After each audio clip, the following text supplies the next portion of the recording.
It's one of the highlights of this life is doing woodscraft with an edged tool, in my opinion. And we're gonna have some fun as we take a look at this Puukko. And you know, right out of the gate, I've always been apprehensive and nervous. You can watch videos where I'm like, oh, it's a Puukko, I don't know. And I just really haven't reviewed any because there's no guard. And in this video, we're gonna discuss that. We're gonna look at the handle, we're gonna look at the blade, we're gonna look at the sheath and see what this Joker Puukko has going on. So guys, we gotta start with the grip. And this curly birch handle is just beautiful. Natural, organic, old worldly. I mean, I love it. It's just so cool looking. Almost looks like a cork, and does have a little bit of a textile cork kind of feel to it, which is awesome. I'm usually used to like laminated woods, and so there's not a lot of texture to it. This has a little bit of texture to it, and I love it. It's so cool. And look at the ergonomics, just the rounded angles, fits and fills out my large size hand. I know some of you guys get pissed about that. I think it's hilarious. But you guys need to know. What if I had small hands and I'm like, I love it, and then you go out and you got extra large hands and you're like, dude, I can't even get a grip on this thing. So you can see there, just fits perfectly because of how thick and good palm swell. This is not like a little stick handle. I hate it when companies do these really small, thin, like toothpick, pencil, you know, type of handle. I'm like, I have medium to large. I mean, I have large, but you know, like I'm on the bigger end of hands and I can't grip your tool, and it gives me a hot spot. This is really full, zero hot spot, obviously. Fills out the hand so great. We got that back cap right there. Then you got these little nice liners. I mean, it just pops on every level, and you can grip it in every angle, and it's not going to be an issue. You can do those chest lever grips. You can do the push cut. Now, no guard, and you know that has always been just a hard thing for me to overcome. Even just a little bit of guard, I'm like, man, then I have like full confidence. But I mean, these have been made like this for almost a millennia, if not more at this point. And so as a knife lover, I just need to man up and figure it out. And so I have felt in control and I felt comfortable. I probably will never mentally fully get past the fact that I wish there was a guard there, but I see the enjoyment, the aesthetics, the like, hey man, you got to trust your skills. You can't trust a bunch of like bumpers on your bumper car or bumpers on your, you know, bowling alley. You got to freaking man up and do it. And so that's kind of what the Puukko, in some ways, to me personally, is like, man up and like, do you really use knives or not? So the no guard there, but you know, it's got plenty of contouring and that texture. So I mean, you're locked in, and you know, this isn't a field knife, soldier knife. You're not gonna be like stabbing a bunch of stuff or something with it. So ergonomically fantastic. I did pound on the back cap quite a bit to see if it was gonna loosen up. I was like, okay, this is like an enclosed tang. Most Joker knives are not that way. They're usually, and that's what's really cool about them, is that they're like exposed, pinned in handles with an exposed tang. This guy has not loosened up at all. Very solid, even after pounding on it and batoning with it. So the glue and like all the pins and stuff that they're doing seems to really be functional, and they've done a really good job. Now that SCANDI blade, very iconic for a Puukko. This guy, 90-degree spine.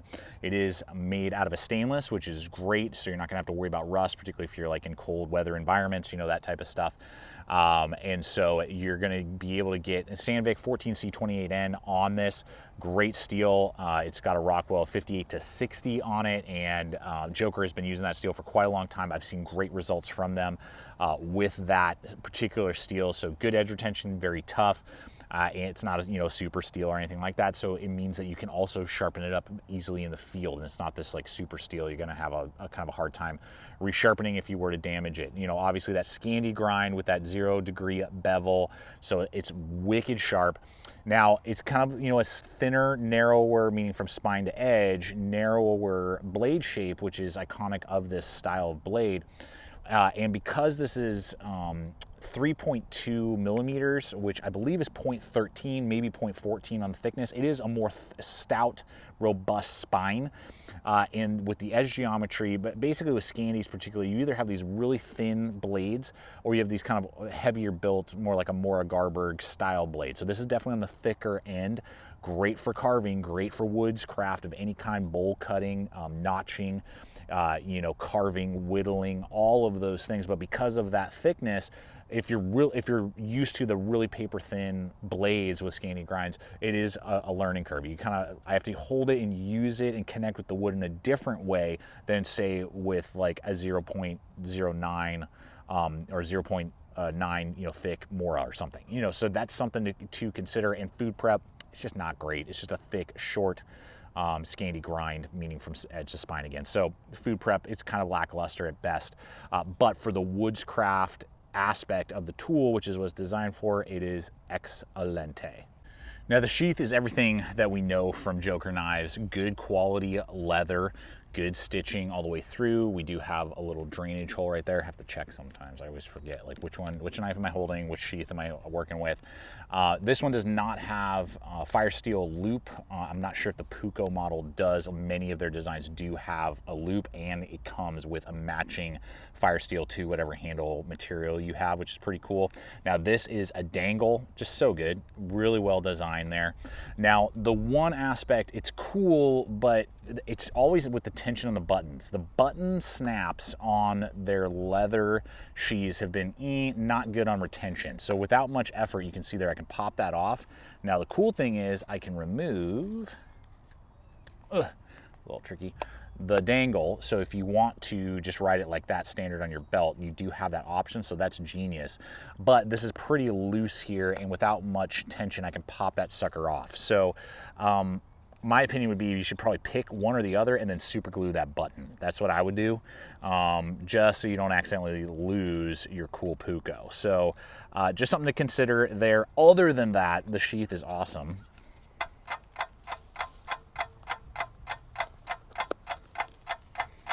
Great friction right there, held in. It's not going to fall out on you, but still, you know, got loose enough, if you will, that it's not going to be like this very difficult thing to pull out. So great overall leather sheath. Just pick your option and then you're kind of stuck with it, and then glue that button down would be my suggestion. Now let's hit that price point. Joker, known for value. That's what was just so stunning early on when I first came across the brand. I'm like, how are they creating this stuff for this price? Now Joker did hook me up with this blade to show you guys, to give you pros, cons, help you decide if this is the right Puukko design in general, or just Puukkos in general. Is that the right type of tool that you want to pursue after?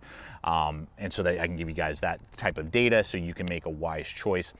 On Amazon currently, for us here in the States, $92 for this model. So easily under 100 bucks. And with everything that we're seeing here, that's really hard to beat. I mean, it's basically the same price as the materials of a man-made like Mora Garberg, you know, and I kind of compared it a little bit with that, but obviously we're getting this very cool, you know, like leather, and then the curly birch and all the different things that we're seeing here with the exact same type of steel. And a lot of other Puukkos similarly designed. I'm thinking of Heli knives for this style. I mean, you're going to easily be looking at like 120 to 150, and that's using Sandvik 12C27 laminated steel. I kind of am a little bit more partial to Sandvik 14C28N. I feel like it holds a better edge overall, and so that's just something to consider. So I mean, you're getting great value for this model, and from everything I'm seeing with fit and finish and quality, and what I've been doing with it, it's excellent. So we will have those links for you guys, for you overseas people looking for it. We'll have just a link over to the Joker website, and then for those of you in America, we'll have the Amazon links for you guys below. Well, folks, there you have it. Super cool design. As I've said, I don't know if I'll ever fully get over the apprehension point, but I see the beauty and the taking your hand in your tool in your hand and trusting your hand to not cut your hand. That comes into a Puukko design, you know. And so if you're into these, you want to try them out, you just love the aesthetics, you love the old world vibe of them, the Nordic legacy of them, I encourage you guys, hop on over and take a look at them. This particular model, it has a great value to performance, just like everything so far that we've seen from Joker over the last 2 years since stumbling across them. So I just appreciate you guys. I encourage you to leave a comment below if you have any questions, or there are other Puukkos maybe that you want me to test out and review here at the channel. I'm going to keep this one in rotation so that I can compare throughout the years coming down the line. And again, check out the other video popping up and subscribe if you haven't yet. And until next time, always remember, stay equipped, stay prepared. See you out there.